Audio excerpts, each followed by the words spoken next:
Lucas, no capítulo 2. Ali, naquela fração final de Lucas, onde nós vemos então isto que tenho chamado de a Páscoa do menino Jesus. Hoje, infelizmente, não temos o PowerPoint da pregação, mas tenho certeza que os irmãos não terão dificuldade em acompanhar este nosso tempo de estudo. Ora, então, lemos Lucas capítulo 2 a partir do verso 41. Este trecho que conta-nos então que, ora, anualmente iam seus pais a Jerusalém para a festa da Páscoa. Quando ele atingiu os 12 anos, subiram a Jerusalém, segundo o costume da festa. Terminados os dias da festa, ao regressarem, permaneceu o menino Jesus em Jerusalém, sem que seus pais o soubessem. Pensando, porém, estar ele entre os companheiros de viagem, foram o caminho de um dia. E então passaram a procurá-lo entre os parentes e os conhecidos, e não o tendo encontrado, voltaram a Jerusalém à sua procura. Portanto, 3 dias depois, o acharam no templo, assentado no meio dos doutores, ouvindo-os e interrogando-os. E todos os que ouviam muito se admiravam da sua inteligência e das suas respostas. Logo que seus pais o viram, ficaram maravilhados. E sua mãe lhe disse: Filho, por que fizeste assim conosco? Teu pai e eu, aflitos, estamos à tua procura. Ele lhes respondeu: Por que me procuráveis? Não sabeis que me cumpria estar na casa de meu pai? Não compreenderam, porém, as palavras que lhe dissera. E desceu com eles para Nazaré, e era-lhes submisso. Sua mãe, porém, guardava todas estas coisas no coração, e crescia Jesus em sabedoria, estatura e graça diante de Deus e dos homens. Nós, então, estudaremos, peço perdão, irmãos, os últimos 3 versos que, então, completa este trecho. A começar pelo verso 50, que diz-nos que não compreenderam, porém, as palavras que lhes dissera. Como não compreenderam? Como podem não ter compreendido as palavras que Jesus dissera? Devemos lembrar aqui, irmãos, que, novamente, eles, apesar de já terem ouvido muitas vezes, muita coisa, existe às vezes uma dimensão, e eu sempre lembro-me disto, que, de facto, como a própria palavra nos diz, o Evangelho parece loucura diante dos homens. O Evangelho, ele parece uma loucura diante dos homens. Porque para aquele que ouve, e ouve com a sua razão, com a sua mente, com a sua experiência, com aquilo que aprendeu de sua cultura, ao ouvir o Evangelho, diz: isto não pode ser assim. Ou diz com honestidade: mas tudo bem, mas como que é possível? Isto não é possível. Até ser confrontados, como já temos testemunhado para os irmãos, de nossa experiência no tempo em que vivíamos ainda no Brasil, de que conhecemos homens e mulheres que foram transformados pelo poder de Deus de tal maneira que não apenas deixaram de ser toxicodependentes, nomeadamente do pior tipo, da pior droga que existe, que é o crack, e que especialistas dizem que a verdade é que a pessoa nunca fica completamente livre. Mas conhecemos irmãos e irmãs em Cristo, conhecemos missionários e pastores que já foram toxicodependentes, usuários de crack, abandonados pelas ruas, como não sei se os irmãos conhecem aquela série de televisão chamada Walking Dead, a viver exatamente como um Walking Dead, como um zombie, a fazer as suas necessidades mesmo no passeio e também ali a dormir, a fazer qualquer coisa, a roubar, a ser capaz mesmo até de matar, para ter recursos para poder novamente usar da sua droga. Uma droga que entra no sistema de maneira tão profunda e corrói de maneira tão rápida que é capaz de matar em pouco tempo. E uma droga que dizem que de facto não há volta. Quem usou, quem experimentou, não há volta. Entretanto, o Evangelho, o poder de Deus é loucura para os homens, porque não conseguem perceber ou compreender. Então Deus apanha esta pessoa, transforma-a na vida. E não apenas faz com que deixe de ser tóxico-dependente, mas o ajuda a caminhar, o levanta de tal maneira que hoje, como acabei de dizer, temos amigos que são missionários, pastores, que são homens e mulheres de Deus, que nenhum de vós, se os conhecesse, jamais imaginaria um testemunho como estes, mas que pelo poder de Deus é possível. Mas é algo que é tão estrondoso, é algo que é tão fora da nossa lógica, que por mais que Maria e José tenham ouvido tudo o que já ouviram e que nós já estudamos, o texto nos diz que ainda não conseguiam compreender. Eles já tinham a informação, mas ainda, se alguém lhes perguntasse, mas como que é isto? Mas como que isto funciona? Ainda não conseguiam perceber. Ainda não conseguiam compreender. Eu costumo dizer, e um dos trabalhos que tive antes de estar completamente dedicado ao ministério, era exatamente um trabalho de desenvolvimento de equipas em ambientes de trabalho. E uma das ferramentas mais usadas, e provavelmente os irmãos conhecem, talvez já tenham feito algum tipo deste teste, são aquelas ferramentas de teste comportamental que definem exatamente o perfil comportamental da pessoa. E o que é dito é, pronto, a pessoa é assim. É assim que a pessoa é assim que a pessoa funciona. E o que os especialistas dizem e vão dizer é que isto não muda. Isto não muda. O perfil comportamental de uma pessoa é o mesmo toda a vida. Às vezes pode estar mais aguçado em uma área, menos em outra, mas no fim é o mesmo perfil comportamental. E a verdade é que eu sou-lhes honesto e o vosso pastor, neste sentido, é um bocado audacioso. Audacioso não por mim mesmo, mas pelo que vi que Deus é capaz de fazer na vida de pessoas que dizem, já não pode mudar. Alguém que chegou neste ponto já não muda, é impossível voltar atrás. Este casamento é impossível voltar atrás. Este relacionamento é impossível ter restauração. Esta vida é impossível de ser restaurada. Não há mais jeito. Mas Deus a restaurar. Eu sempre digo que nós temos sim um perfil comportamental, mas que temos um Deus que é poderoso e que nos fez.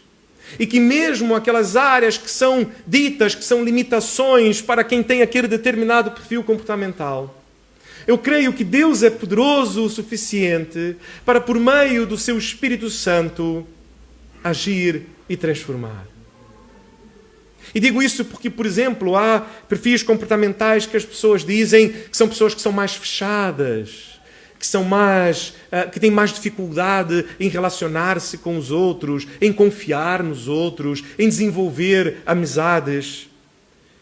Mas a Bíblia nos chama, a palavra, o Evangelho nos chama a vivermos como família. Não apenas uma família num sentido diferente do que quando dizemos da nossa família. Exatamente, meus irmãos, família é aquela que tem os almoços em nossa casa ao domingo, não é? Que arrumamos a casa, mas nem precisamos também arrumar tanto assim, porque afinal são a família. E portanto o recebemos com amor e com carinho. E quantas vezes, e imagino os irmãos cá em Portimão ainda, nós só recebemos as 2 vezes, foram os pais da Andressa, como os irmãos conheceram, e depois a minha mãe. Mas eu imagino se tivéssemos ainda mais família em Portugal, se meus irmãos, por exemplo, vivessem em Portugal, era bem capaz de haver uma altura em que houvessem colchões espalhados por toda a casa e crianças a correrem para lá e para cá, e que ninguém estaria verdadeiramente a importar se está muita bagunça ou não, ou se tem alguém que está a dormir ali no sofá, até se calhar.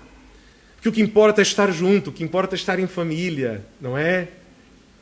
E a verdade é que nós somos chamados para ser família assim. E que desafio que é. Porque afinal, na igreja, nós não somos família de sangue. E às vezes acabamos por fazer esta diferença, não é? Daquilo que é a nossa família de sangue e a nossa família na fé. São coisas distintas. Mas que a verdade é que somos chamados para ser família. E Ele não distingue. A distinção não há.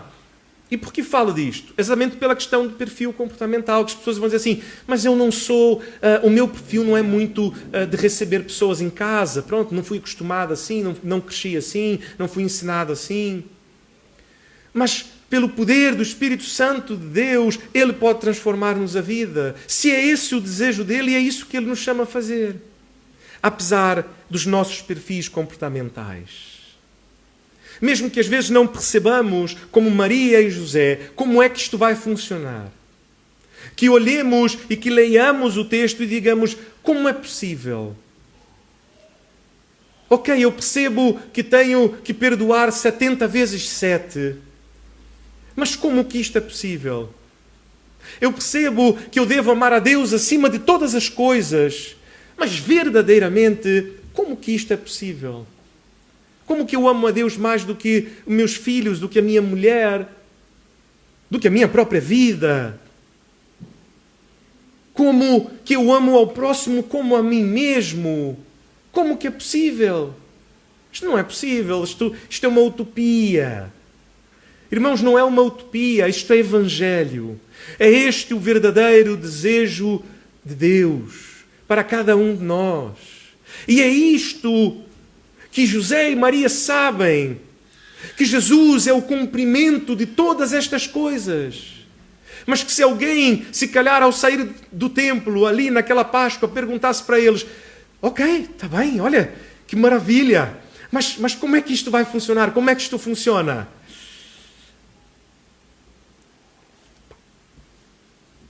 Não sei. Eu sei tudo isto que foi dito sobre Ele. Eu sei quem Ele é. Eu sei que nele tudo isso será cumprido e que Ele completa todas estas coisas. Mas eu não consigo compreender. Eu ainda não consigo compreender. Verso 51. E desceu com eles para Nazaré e era-lhe submisso. Sua mãe, porém, guardava todas estas coisas no coração. Neste verso, duas coisas chamam-me bastante atenção. A primeira delas é a palavra submisso.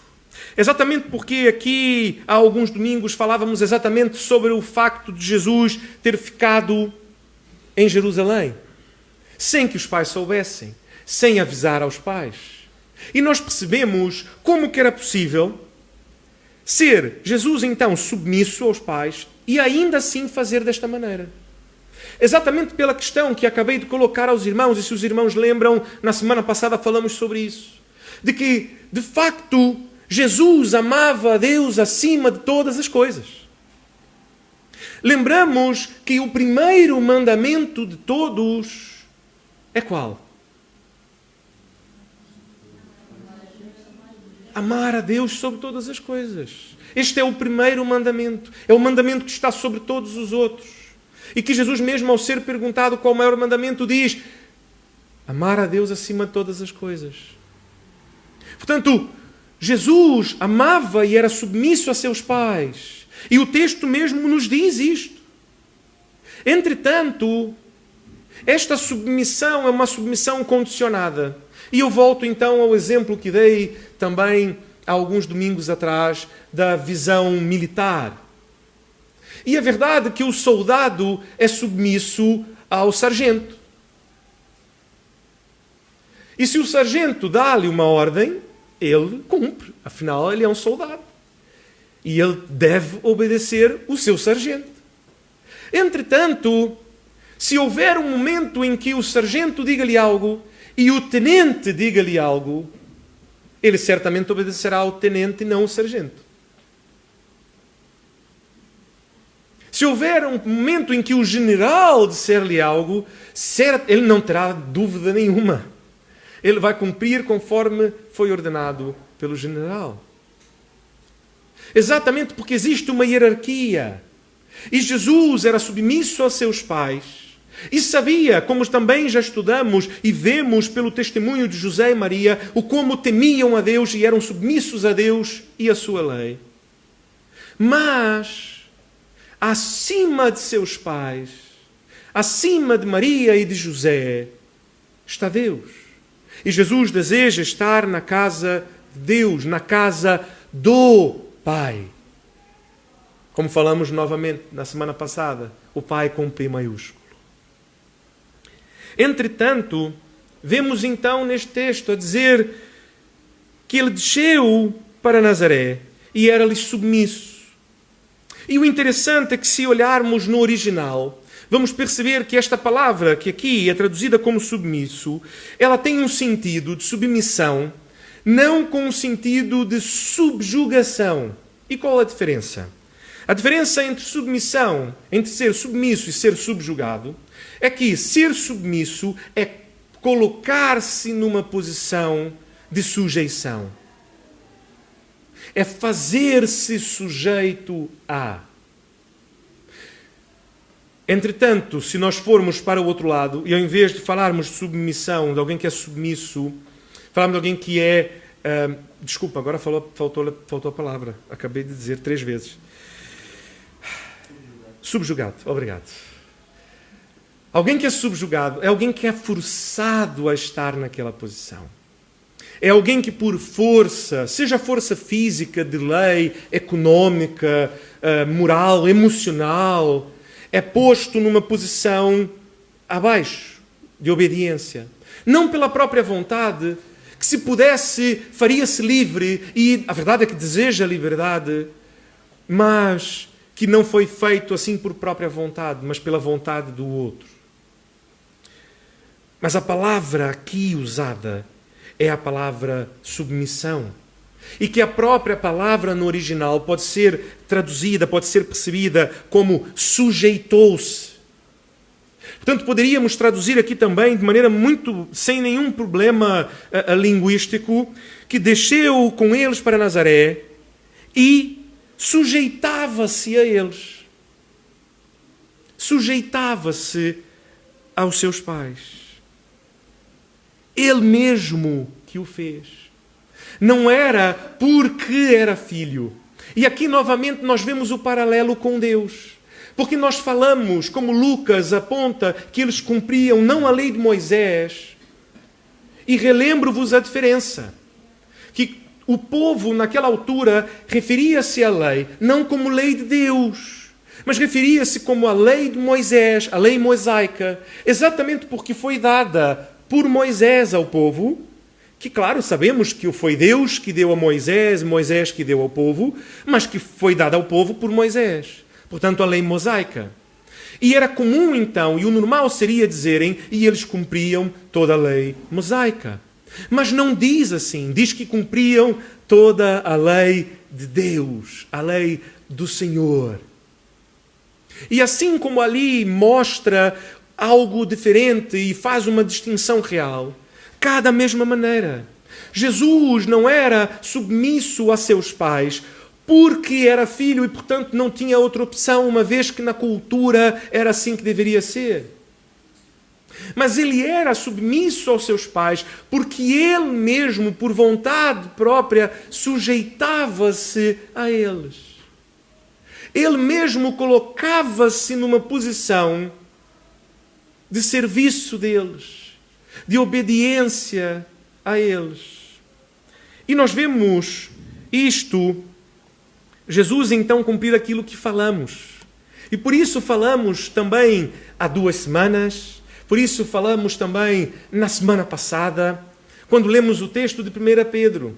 E leremos novamente hoje 1 Pedro no capítulo 2, dos versos 13 a 17, quando Pedro então aponta-nos qual deve ser o nosso comportamento.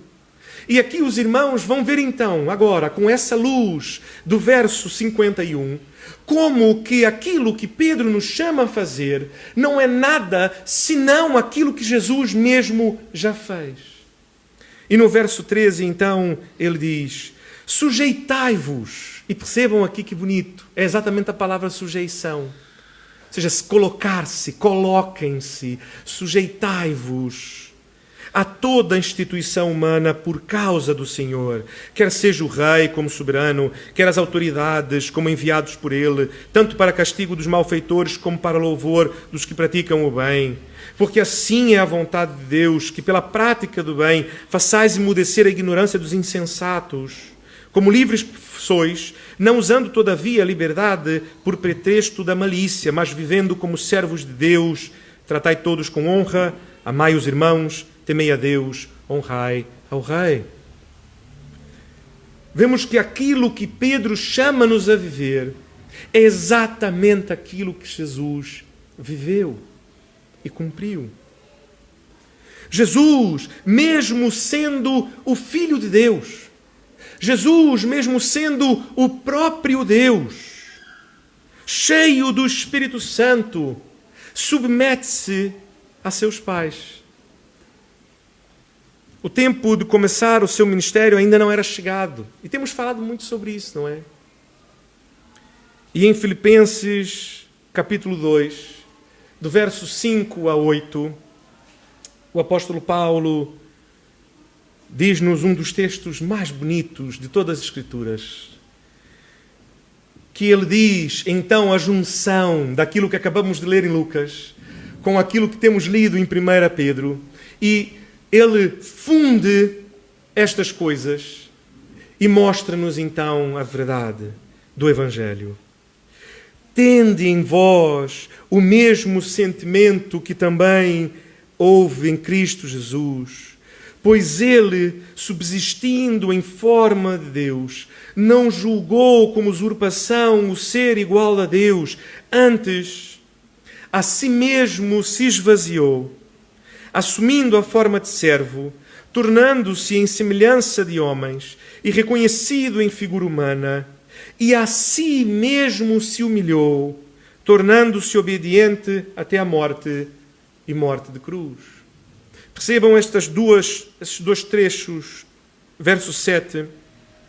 A si mesmo se esvaziou.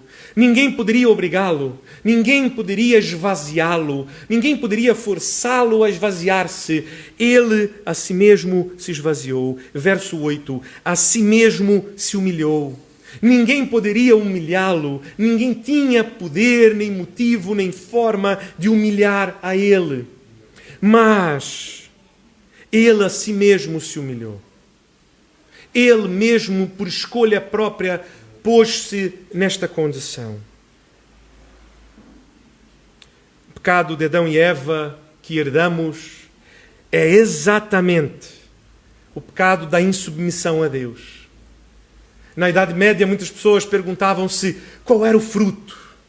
Como se de facto houvesse um fruto. Olha, se calhar há muitos desenhos que nós vemos como sendo a maçã. E comemos tantas maçãs, não é? E nós ainda vivemos na Irlanda do Norte, onde sempre quando saíamos de casa, quase que para qualquer lado que íamos, haviam campos de macieiras e muitas vezes carregados de maçãs. Coitados deles, não é? Também comem muita maçã. E bebemos tanto sumo de maçã. Olha, as crianças, um dos sumos favoritos deles é sumo de maçã. Mas obviamente não é a maçã, e nem a laranja, que também no Algarve estaríamos também numa situação difícil, não é? Ou a uva. Não é um fruto específico. O fruto a que se refere ali é exatamente o fruto da insubmissão. Porque a verdade é que o fruto e a árvore pouco importam. O que importa é que diante do universo, diante do mundo, Deus deu ao homem a autoridade sobre todas as coisas viventes e deu apenas uma regra. E esta única regra, o homem foi incapaz de cumprir. E, portanto, foi insubmisso. O pecado do homem é a insubmissão. É o desejo de tomar o controle da própria vida, de fazer as coisas como acha que deve ser. Este é o fruto. E é isto que recebemos de Adão e Eva. A tal ponto que, já tendo trabalhado com desporto muitos anos, nós percebemos, e todos os irmãos já devem ter percebido, não é? Aquelas situações quando há, por exemplo, um jogo da bola e que, de repente, vemos o jogador a rolar no chão, como se, de repente, a vida dele houvesse acabado naquele instante, porque aquele outro jogador da outra equipa bateu-lhe com tamanha força que ele já nem sabe se vai ser capaz de voltar a jogar a bola. Coitadinho. E, de repente, então, o árbitro da partida vem e dá um cartão amarelo àquele jogador da equipa adversária. E, imediatamente, aquele que havia virado um tetraplégico levanta-se como por um milagre e sai correr a sorrir. Já está bem. Como é que pode... A lei que foi feita para que um não batesse no outro de tal maneira que magoasse, de tal maneira que, de facto, tornasse o jogo de futebol quase que numa luta marcial. Esta regra que existe para proteger, nós, seres humanos, conseguimos distorcê-la a tal ponto para criar uma situação em que o outro seja punido, às vezes, de maneira não merecida, simplesmente para ganhar um jogo. E que a verdade é que o salário dos jogadores tanto faz se ganharem ou perderem. Portanto, seja, é simplesmente pela vontade de ganhar.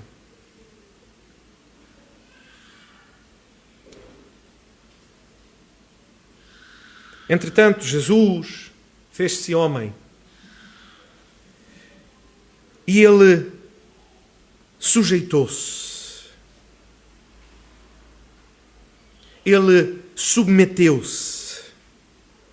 Para que então, por fim, pudesse levar sobre ele toda a vossa insubmissão, toda a minha insubmissão, para que então ele pudesse se fazer insubmisso por nós, em nosso lugar, levando o castigo que tu merecias e que eu merecia. Para que então, agora sim, pudéssemos ser feitos livres de toda insubmissão, de toda insujeição, e que possamos ser livres para sujeitarmos, livres para escolhermos sermos submissos novamente a Deus. E como expressão da nossa submissão a Deus, submissão a todas as autoridades por Ele estabelecida. Em Jesus fomos feitos livres para sujeitarmos-nos a Deus e a toda a autoridade por Ele estabelecida. Segunda parte do verso 51 vai falar sobre sua mãe, Maria, e diz que sua mãe, porém, guardava todas estas coisas no coração. E nós já falamos aqui, não é? Ao falarmos de João 14, e que temos repetido semanalmente quase este verso, qualquer dia desse, se calhar é mais fácil colocarmos já aqui na parede, se fica mais fácil. Aquele que tem os meus mandamentos e os guarda. Este é o que me ama, e aquele que me ama será amado por meu Pai, e eu também o amarei e me manifestarei a Ele. Maria guardava. Já falamos sobre o guardar neste sentido, no sentido de João 14. E aqui este guardava ganha também um outro contorno. Porque quando olhamos o original, este guardar, não tem a ver simplesmente com o acúmulo. Com o guardar no sentido de acumular, de ter, de guardar informação. Mas o guardar aqui tem a ver com estima, com estimar, com qualquer coisa que guardamos, mas que guardamos com afeto, com estima. E eu lembro-me ainda quando dava treinamentos, novamente, treinamentos diversos, e quando falava sobre, por exemplo, a diferença entre preço e valor, entre o preço das coisas e o valor das coisas, eu costumava mostrar a foto de um peluche, um peluche, um urso, e mostrava ali, portanto, inclusive fazia piada, porque eu ainda arrumei a fotografia de um peluche da Louis Vuitton, que eu nem sabia que existia peluche da Louis Vuitton, mas pronto, na época estava a fazer pesquisa e descobri um. Portanto, os irmãos conseguem muito bem imaginar que não deve ser um dos peluches mais baratos do mundo, não é? Pronto. E do outro lado, um peluche bastante gasto, bastante já velho mesmo, mas que atrás deste peluche havia uma fotografia. Uma fotografia muito antiga, de uma menina a segurar aquele peluche. Aquele mesmo peluche. E aquele peluche já estava, os irmãos sabem, não é? O interior do peluche, quando compramos, ele é todo gordinho, fofinho, e de repente, com o passar dos anos, ele parece que começa a murchar e começa a ficar, pronto, parece que falta, não é? O recheio dele. E, portanto, aquele peluche já não estava bonito, já não estava, pronto, estava mesmo já velho. Mas a pergunta que fazia as pessoas sempre era esta: qual peluche é mais caro? Obviamente, o peluche da Louis Vuitton vai ser muito mais caro do que o peluche velho, usado, gasto, feio, que se alguém visse na rua não daria valor algum, não daria dinheiro nenhum por ele. Entretanto, o exercício que eu pedi às pessoas que fizessem era: agora imagine que este peluche tenha sido da tua avó. E que esta, na fotografia, seja a vossa avó, ou ainda mais, a vossa bisavó. E que, portanto, este peluche, junto com esta foto... E a minha pergunta era: trocavas este peluche pelo peluche da Louis Vuitton? E as pessoas rapidamente respondiam: não. Obviamente não trocava. É este guardar, assim como deste peluche, que Maria guardava. Guardava como alguém que guarda algo que estima, algo que é precioso. Não como alguém simplesmente que acumula coisas em um quartinho, numa despensa ou na arrecadação, seja na parte de cima da casa ou na parte de baixo da casa, na cave. Mas como alguém que guarda algo precioso, como se estivesse quase que num museu e que tem em volta, não é? Aquelas cúpulas de vidro e que quase que coloca sensores de alarme em volta para que ninguém... Como algo muito precioso. O sentido aqui é exatamente este, o sentido de estima. De alguém que não abriria a mão daquilo por nada nem por ninguém. Maria estimava. E lembra-me, e ao orar e ao preparar este estudo, só consegui pensar em um jardim. E alguém que tem uma casa com um belo jardim e que gosta de cuidar e trabalhar no jardim e que todos os dias senta-se no jardim e admira as cores, a riqueza de tons, as diferenças de formas e os cheiros e os sons do seu jardim. Com uma bela chávena de café. Somos portugueses, não é? Fôssemos ingleses, talvez seria uma chávena de chá, mas nós, uma chávena de café. E admira-se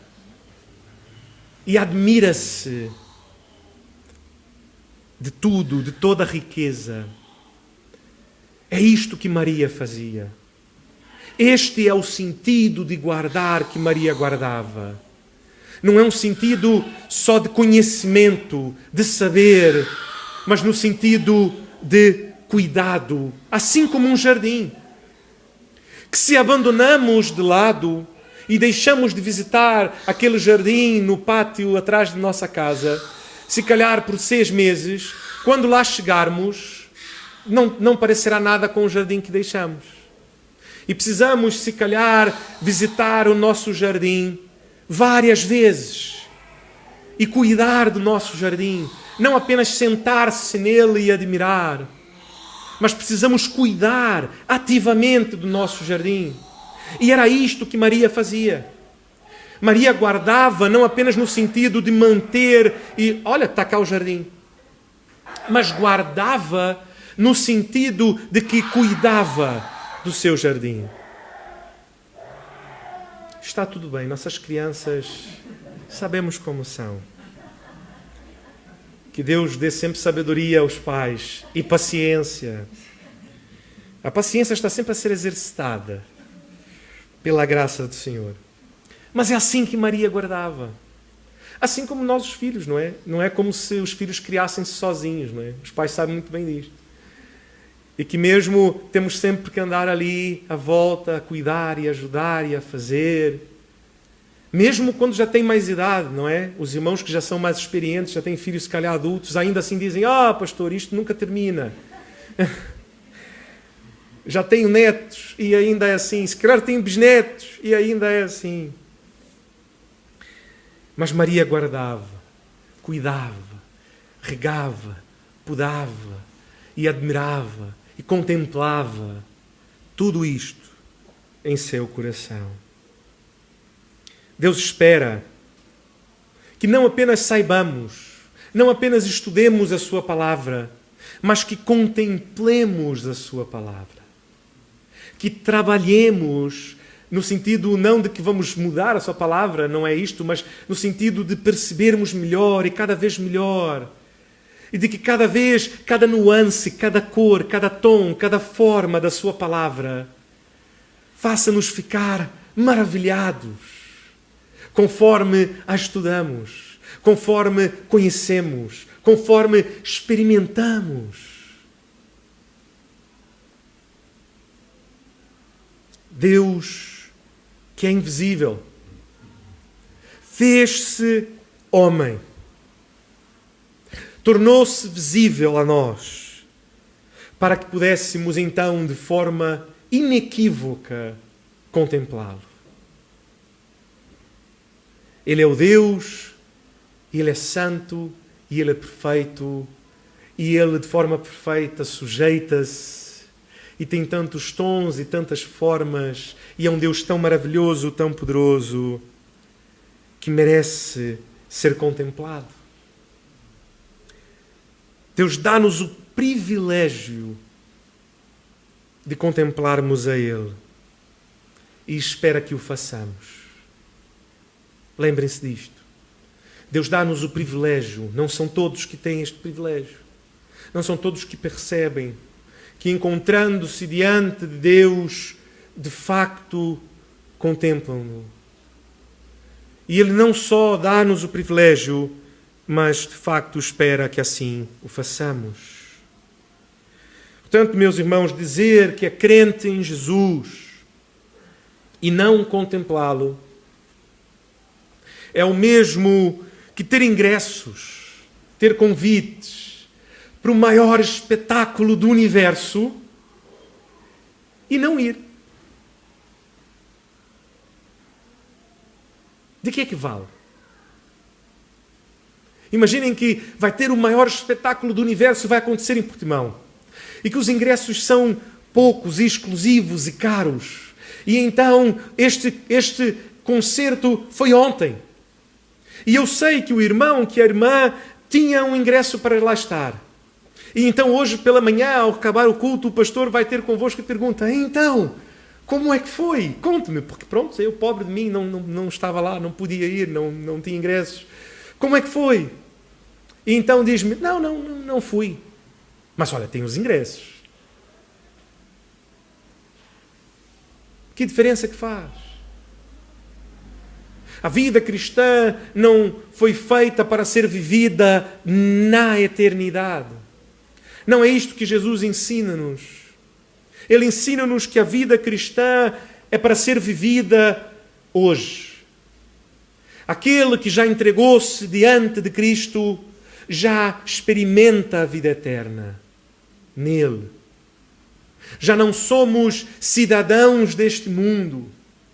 Agora já não importa, e Paulo vai dizer, judeu ou gentio, Não importa.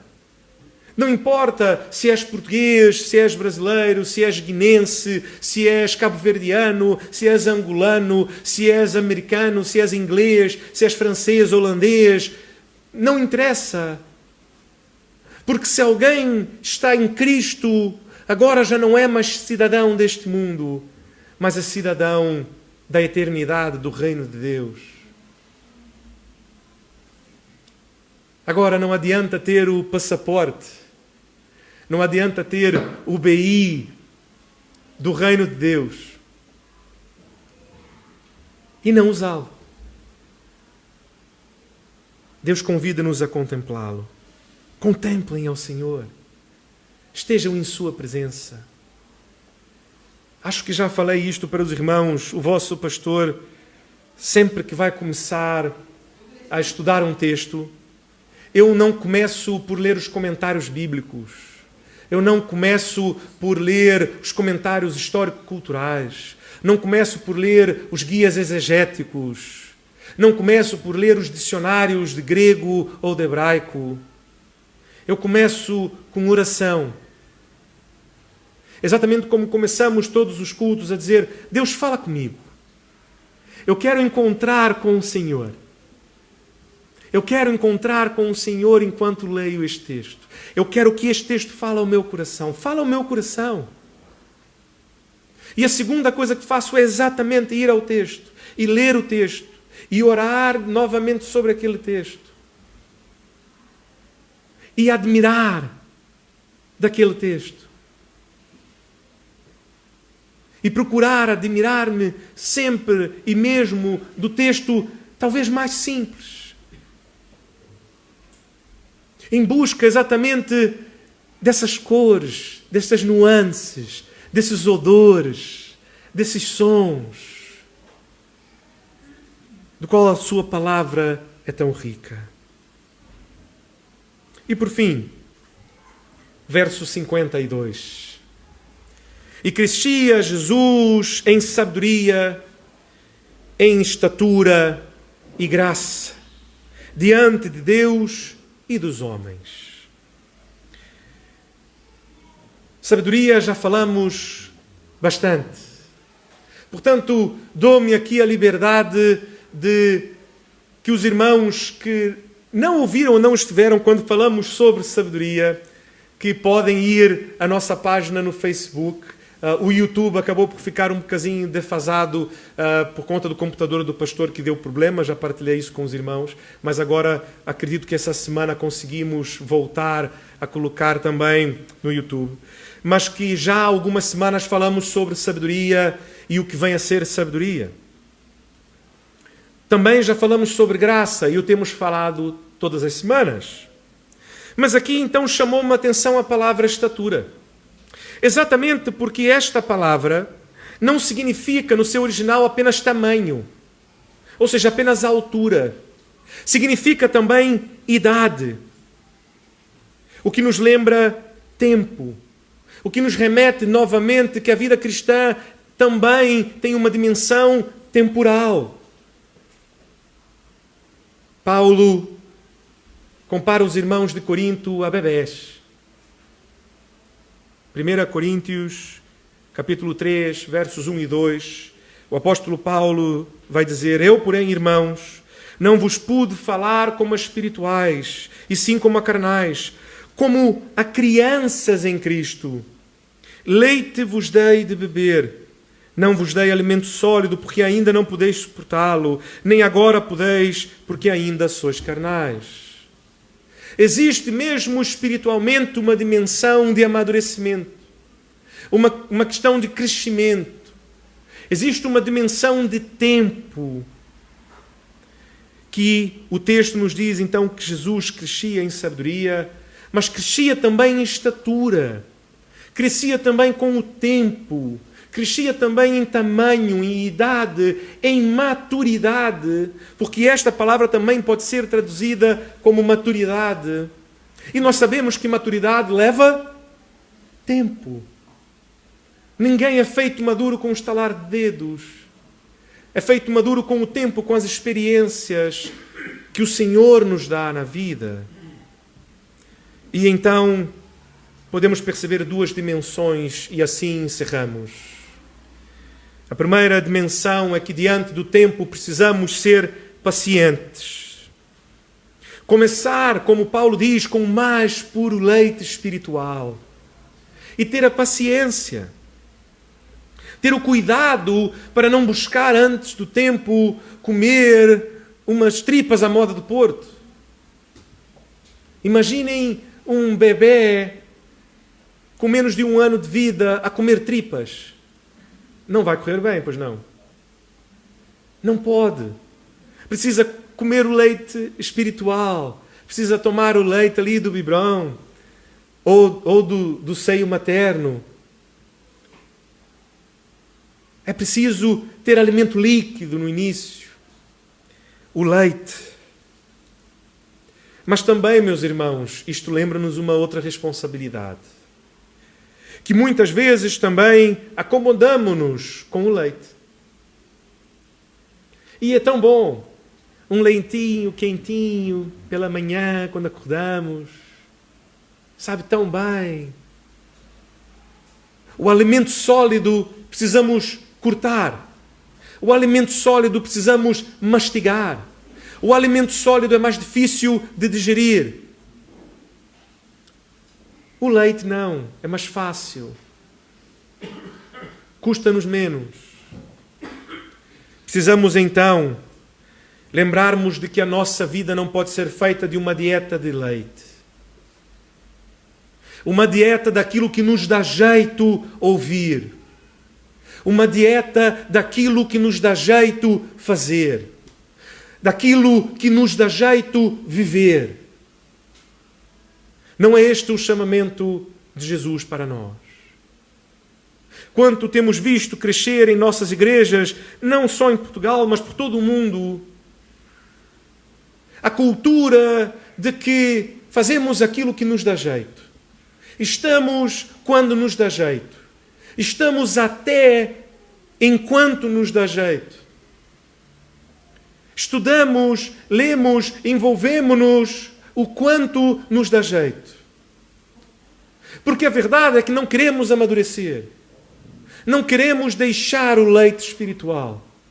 Mas agora pergunto-lhes, a todos aqueles que já são adultos, trocavam vossas refeições apenas por leite? Mas eu não trocava um bacalhau com natas por um copo de leite.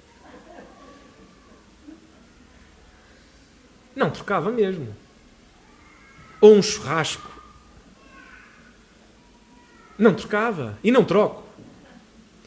Porque a verdade é que é muito melhor. Sabe muito melhor. Para quem é maduro, para quem já é maduro e já provou de alimentos novamente, com outros sabores, com outras nuances, com outros odores, com outras texturas, o leite já não é suficiente. Imaginem um bebê que sempre alimente-se de leite toda a vida. Ele não vai crescer, ele não vai desenvolver-se. Vai chegar a uma altura em que vai começar a ficar muito doente. E que se este pai e esta mãe levarem ele ao hospital e disserem, não, mas é porque só bebe leite até hoje, os médicos vão dizer, isto não pode ser. Esta criança precisa começar a comer alimento sólido. Lembro-me então, e aqueles que são pais vão identificar-se, se calhar, os outros podem procurar na internet depois a referência, se calhar não vão perceber, mas existe um cartoon, um desenho animado chamado Boss Baby. E que basicamente é um bebê que bebe uma fórmula especial e que continua a beber. E que enquanto continuar a beber aquela fórmula especial, continuará a ser bebê. A verdade é que temos hoje, na Igreja de Jesus, uns quantos Boss Baby, que desejam continuar a beber uma fórmula especial porque não desejam crescer, não desejam amadurecer. Mas novamente voltamos ao exemplo de Jesus. Precisamos ter paciência, porque crescer leva tempo. E precisamos começar com o leite espiritual e a introduzir frutinhas e papinhas, não é? Os pais aqui sabem como é. E a papinha e a frutinha, e há dias que come melhor, dias que não come tão bem, dias que alguma coisa cai melhor, dias que nós percebemos que pronto, seja, acabou por ser um bocadinho pesado para a criança. Mas também chega numa altura em que nós dizemos já para o Álvaro, por exemplo, e o Álvaro todos os domingos tem sido citado, coitado do Álvaro. Filho de pastor é assim. Que nós dizemos, coma o que está no prato. Já não há mais aqui, mas este aqui se calhar, mas não estou com tanta vontade. Anda, toca a comer. Porque já é grande. E precisa, de facto, comer coisas diversas. E o Álvaro come muito bem, não estou a dizer isso, o Álvaro de facto come muito bem, não tem aqui grandes coisas com comida, muito pelo contrário. Mas nós sabemos, não é? Nós sabemos. Já tivemos experiências com isso, de crianças. O Álvaro está com um grupo de crianças em que foi servido junto com o almoço uma salada e olhamos os pratos depois. O único que havia comido a salada foi o Álvaro. Todas as outras crianças haviam deixado a salada de lado.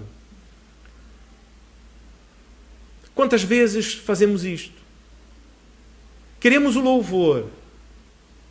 Ou, se calhar, queremos a oração. Mas muitas vezes ouvir o pastor... já custa um bocadinho mais. Estudar profundamente a palavra do Senhor. Começamos no meu aniversário em fevereiro a estudar Lucas. E vamos agora no final do capítulo 2. Se Deus quiser, até o meu aniversário já terminamos o 3. Estudar com paciência, com profundidade. É preciso. É preciso. Jesus mesmo o fez. E é isto que o texto diz, quando diz que ele crescia em sabedoria, em estatura, em maturidade, em tempo, mas também continuava a crescer.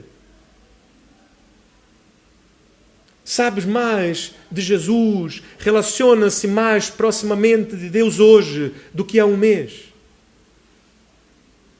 do que há 6 meses, do que há 1 ano, e há 5, e há 10. A diferença era para ser grande. Há 10 anos o Álvaro nascia. Hoje já está aqui a dominar o PowerPoint. E espiritualmente a falar há 10 anos. Se olhares a vossa vida hoje, o vosso relacionamento com Deus hoje, e olhares há 10 anos atrás, é esta mesma diferença que acabei de dizer. Ou se calhar a diferença não é tão grande. Se calhar é porque não tem contemplado tanto. Não tem buscado tanto. Não tem se alimentado de alimento sólido tanto. Se calhar é porque não tem sujeitado-se tanto à palavra de Deus. E que novamente sabemos que não é por nós, não é a nossa capacidade, mas é pela graça. Por isso é que o texto diz, e crescia também em graça, porque é por meio do Espírito Santo de Deus, Ele é que nos capacita para fazer. Oremos ao Senhor. Senhor Deus Pai, queremos colocar nossas vidas diante do Senhor e dizer ao Senhor que somos incapazes.